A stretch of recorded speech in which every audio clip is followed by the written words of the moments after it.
ce jeune homme a fait ce que tant de nous font. Il est devenu un bourreau de travail pour essayer de réussir et pouvoir, avec un peu de chance, être fier de lui-même. Et probablement une partie de lui voulait impressionner son père.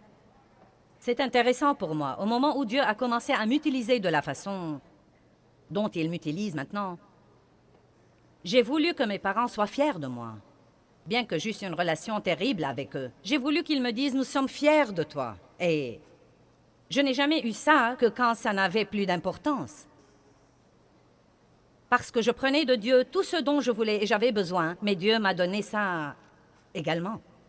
Nous essayons parfois de nous procurer des choses que Dieu veut nous donner parce qu'il veut vraiment que nous comptions sur lui en toutes choses, surtout notre sécurité et notre valeur personnelle. La Bible dit « Ne mettez pas votre confiance dans la chair, mais seulement en qui vous êtes en Jésus-Christ. » Donc je suis tout à fait sûre qu'il est devenu un bourreau de travail et un homme très prospère parce qu'il cherchait l'importance et la valeur.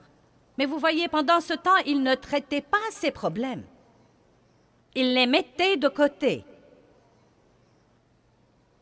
Et quand vous mettez vos problèmes de côté, vous ne les surmonterez jamais. Ils continueront à vous faire du mal et continueront à vous faire du mal. Donc, il est devenu policier et il était un très bon policier. Il était affecté au gouverneur, mais il avait toujours ses problèmes.